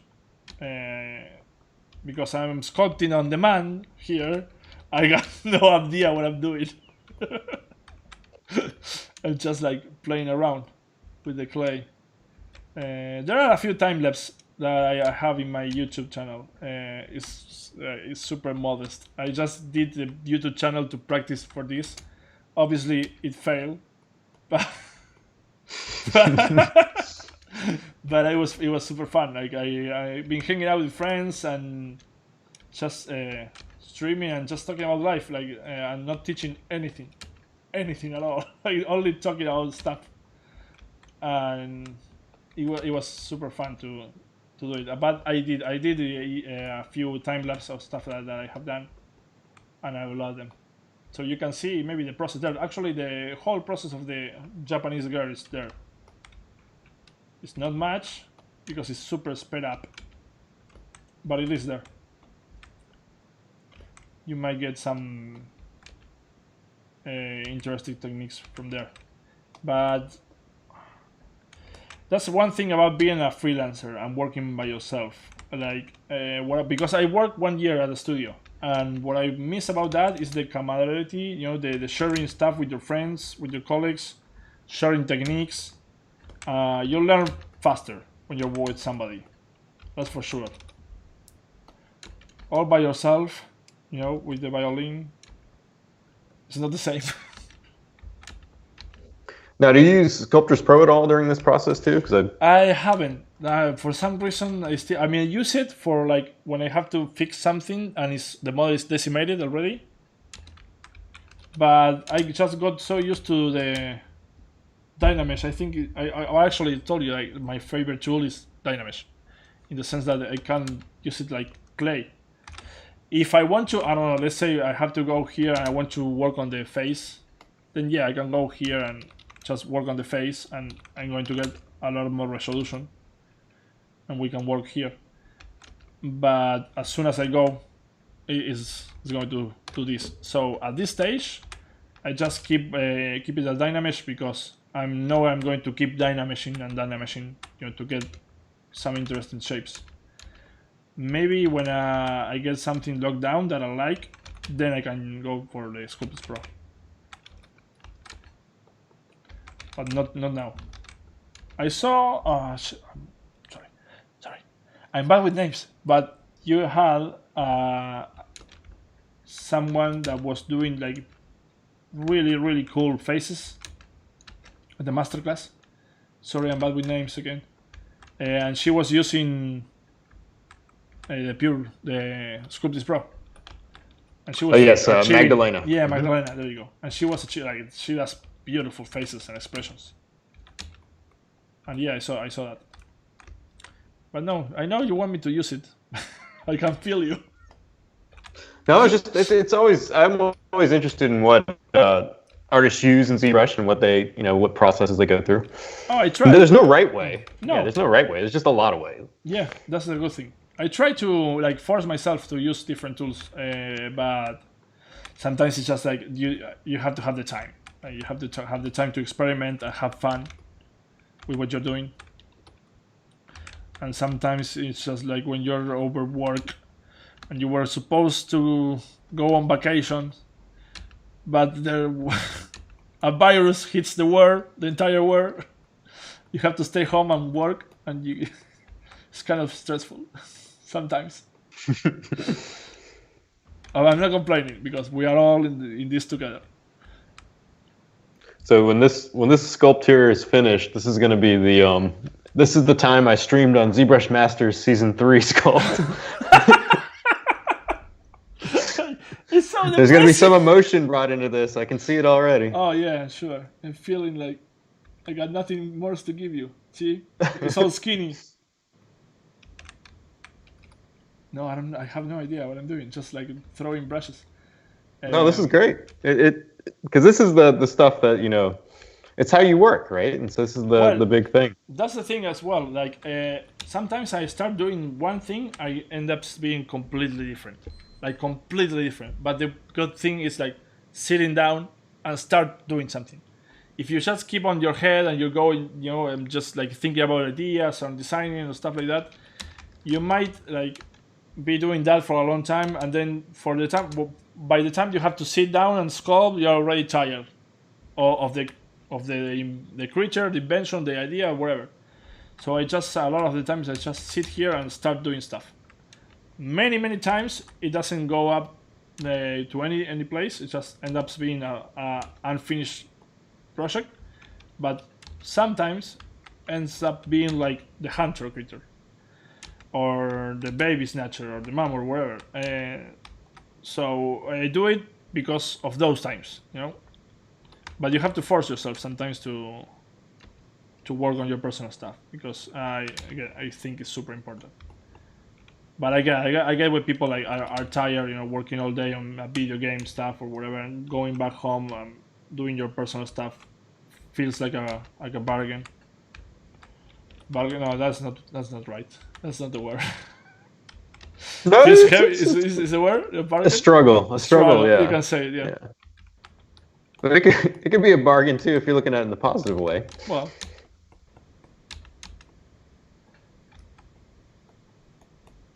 And then for your background in this stuff too, for all your anatomy stuff, what do I do? Did you have any training with that stuff? Did you go No, I wish. I'm trying. I mean, I went to illustration school a long time ago. It wasn't good at all. We didn't even have anatomy, so imagine. But no, I'm trained by YouTube and books and Loomis and bodybuilder guys and Scott. Well, actually, I have bought the Scott Eaton subscription to his webpage, Bodies in Motion. It's really good because it takes pictures like focusing on the anatomy a lot. I'm studying anatomy all the time, but I'm sure I'm not studying it right because I can't seem to get better. It's super hard. I need to bug Danny more. But for anatomy, well, I have this little guy here, the 3D total. Yeah, I didn't want to say it wrong. 3D total guy. It's really good, actually. And I got the one with the two torsos. Yep. It's good, but anatomy is hard. It's super hard, and you have to keep at it a lot of time. And the thing is that what is hard for me, in the sense that we are always like studying like this canon of 8 heads, when you get information from the books and stuff like that. But then when you go and see a real person, it's never 8 heads. It's like 7.5, 7, or it might be 8. But we are all really different from each other, even though we have the same muscle, the same bone structure. You don't get two people alike. And so sometimes it's hard to, for example, do a superhero stuff because it's all idealized. The proportions are idealized, the muscles are overworked. it is complicated. The anatomy is quite hard, and you kind of find your way. If you see different artists, they even like if you compare different art books from artists, like from anatomy, you will see a slight difference between one muscle and the other one, one artist, sorry, and the other one, or one anatomy book and the other one anatomy book. So if you're studying anatomy, I recommend not only looking at one artist, like look at different artists. I think that is a good way to study, because you are end up going to do your own interpretation of anatomy. And that was my answer to that question. That was good. So we have some questions for how you were using the extract to get your panels and stuff. Can you throw any sort of I'm putting you on the spot here. Can you throw some extracted pieces of armor or equipment on that character that you're working on? Yeah, we can. One brush that I didn't show that I like to use just to have fun is this one. Look at this. Oh, come on. Curve quad fill. There you go. I don't know, because people don't use brushes. You can do this. And we have a pretty butterfly. A Mothman. We're going for the Mothman now. But see, that is amazing.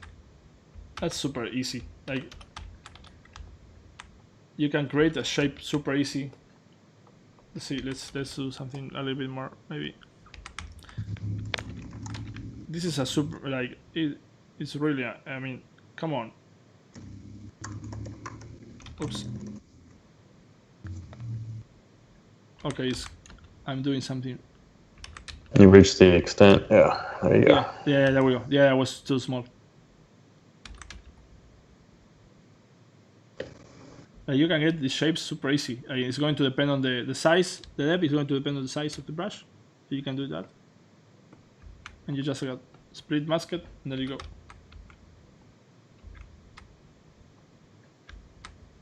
Come on, and this is amazing. I mean, but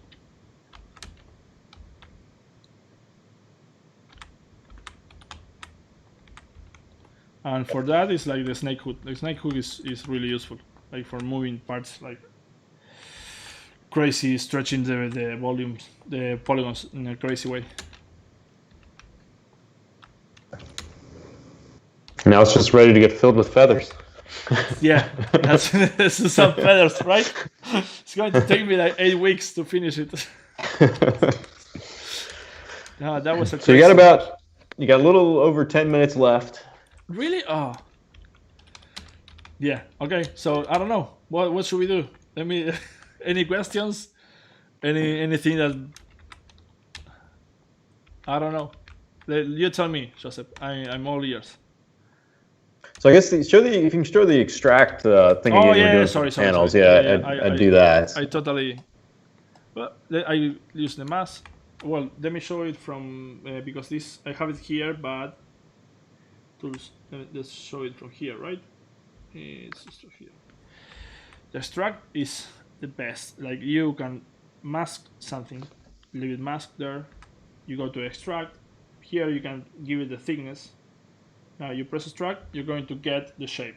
If you move it around, you're going to lose it. So to have it, you just have to accept what you did. There you go, accept, and you're going to get a new mesh, new subtool, sorry.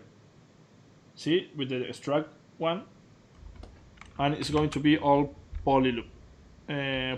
So you can easily like go and zero mesh these, keeping the poly groups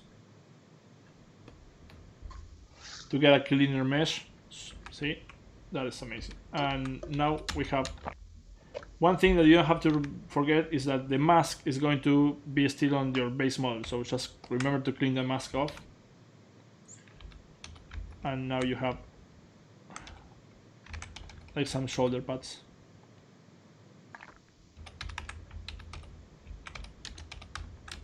There you go, instant armor. There you go. Yeah, split the weak armor. This guy is going to get pummeled. What?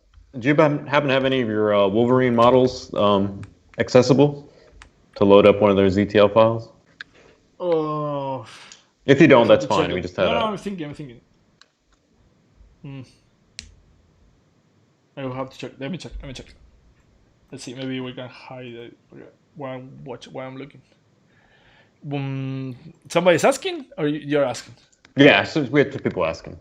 People And asking. then also, while you're doing that, we had some questions about, do you find that doing more personal jobs has gotten you like farther in your career, or like working for bigger companies would have, been better? I guess it's all personal preference and style, I'd say, but. Yeah, I mean, I think it's all like it depends on what your goal is. I think like money wise, I would say like working for bigger companies is always going to be a little bit better. But like personal wise, it's always like about the personal work. So it's a balance. I mean, you have to play with that. I think all the time. You're an artist, but don't only do stuff for the love of art. I mean, you have to pay rent. You have to feed yourself. You have to pay insurance. So we are an artist, but we work for money as everybody else. It kind of sounds harsh, but you know what I'm saying. Like, I don't like it when people like undervalue artists. Like, it's a job, man. You can do your personal art for free for you, but if somebody is asking for something, they should pay for it. Well, I'm trying to remember which one was the last one because I have done so many Yeah, overlays. you got a few of them, yeah. I don't remember which one is the last one. And there's a few I haven't posted sometimes, so it's like I don't know which one again. Let me check. Now, if you have to, as your favorite like superhero, is Wolverine it? Just in terms of the amount you sculpted him. Well, I really like him, but I like him because of the factor that he healed himself. Mm-hmm. I really like that power. That would be awesome to have. But well, I have the samurai here. That might be interesting. The files are too heavy sometimes. That's why I'm doubting. Now, in terms I of don't want. I the mean, comic ZBrush books, has been working smoothly. So other than smooth thing, I don't want to crash it. oh, you're at the end. You can do that. Just load it Oh, up. Just load it okay, up. See what okay. happens. Let me see what happens. I'm loading it. I don't want to show it. Let me check, and then I can show you. Well, did you And you then had another question? Sorry.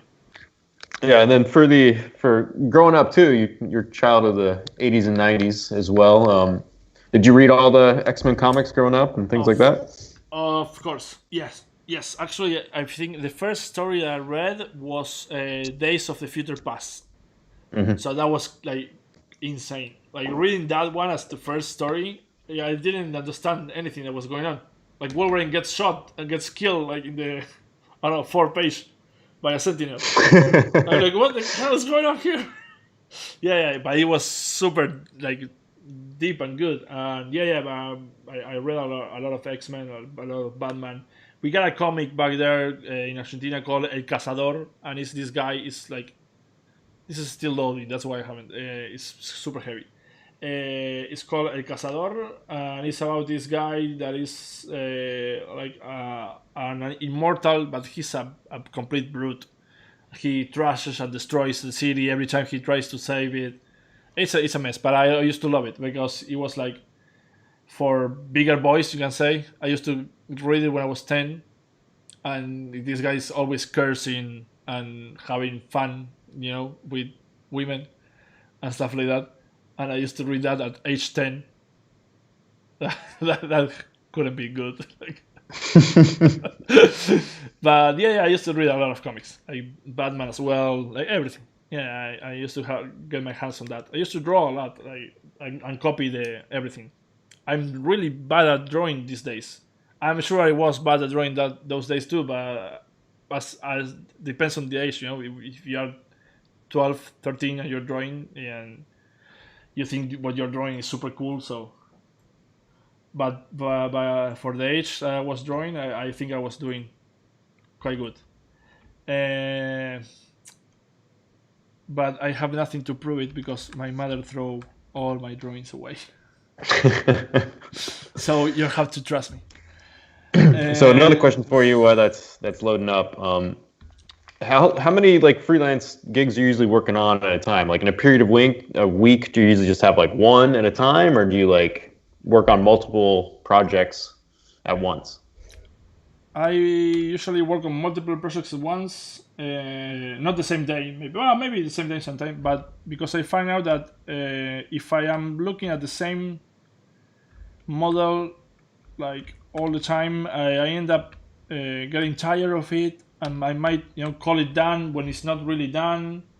And since I come from this background of commercials and we used to jump one project all the time,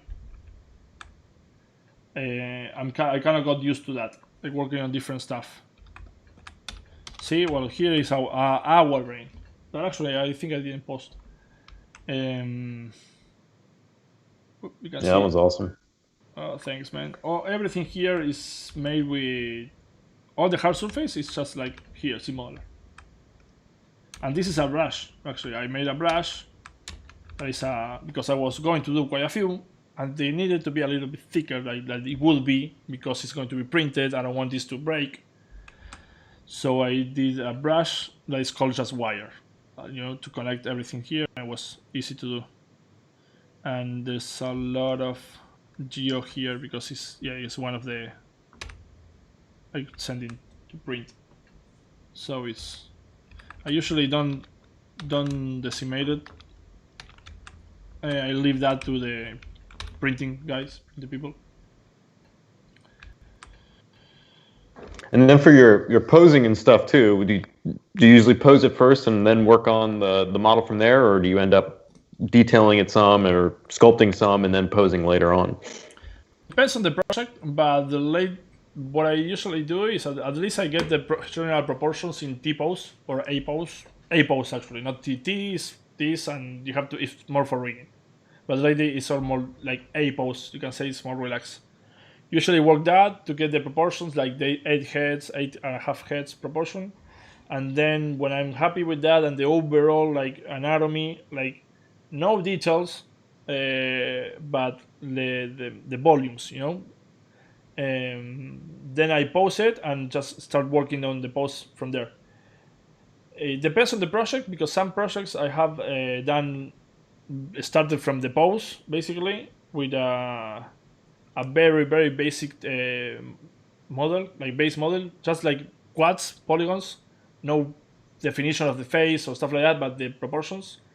Get it on pose and start working from there, and do the suit there as well, like in the pose.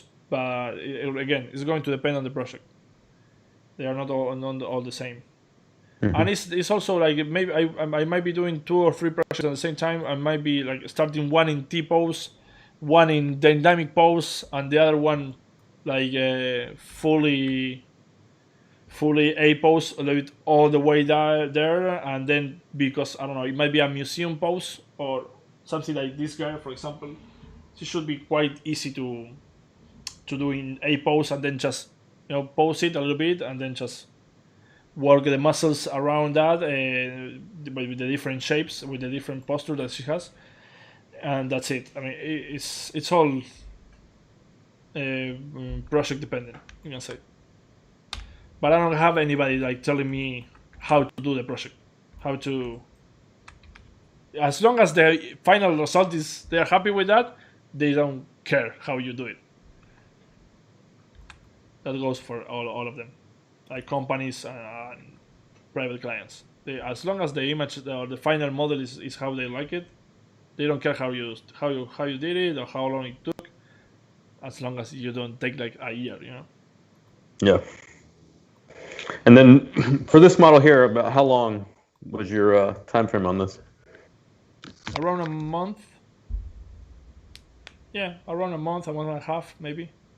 But and that was all the way. Not working all day with him. Mm-hmm. But that was all the way to the version you have here that's ready to go out for printing too.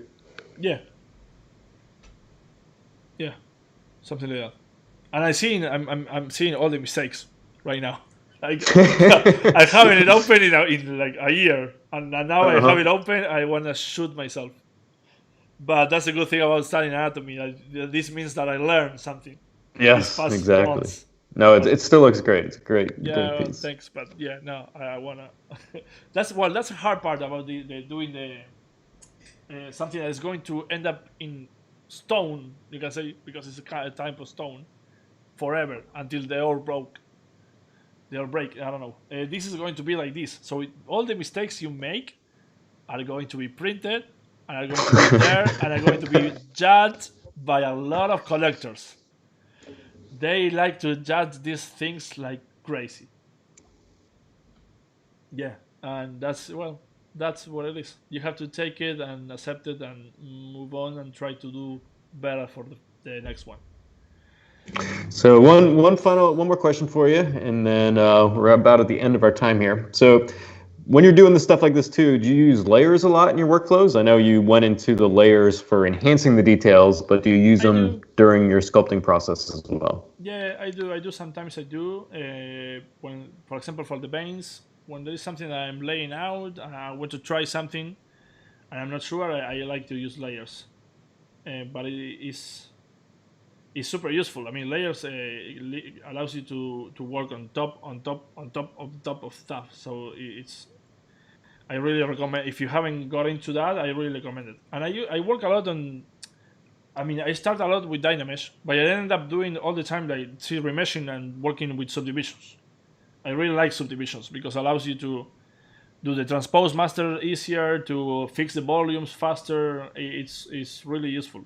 And since I always take it to 3ds Max anyway, and I'm going to do the render there, regardless, I need to do the zero measure to do the UVs and stuff like that. So I got a workflow that I'm used to do the zero measure and work with subdivisions. I got used to that. Oh, it looks great. All right. Well, any last words of wisdom here? So I want to thank you for coming out and streaming with us today. It's excellent stuff. And you guys have been watching Franco here on ZBrush Masters. This is the 3rd season of us, ZBrush Masters. Yeah. No, first of all, again, thank you all, everybody that has been here watching. I hope some of this knowledge help you in some way or another. And again, thank you, Joseph, for being such a great host. For having me here, and again, thank Jaime and all the Pixologic team. And you guys straight up changed my life with this software, so I will always be grateful for that. Well, thank you again for coming out and showing us your talent. You're extremely inspirational, and your work speaks for itself. So thank you. This will be on replay on our YouTube channel. So if you want to catch or maybe just tuned in late here, you can definitely rewatch the whole stream on our YouTube channel, and that is ZBrush at Pixologic on YouTube. So Franco, any final last words, and then just hit that stop button. No, just want to remind you, everybody, that the next one is 21 of July. You got Derek Pellegrini. That's an Italian last name as well, if I'm not mistaken, because my second last name is Pellegrino. There you go. So I'm super Italian. And then you have, the Master Steve Lore on 28th of July. So just don't forget to check that out. And that's it. I just want to say thank you one more time, and I'm going to end the stream now.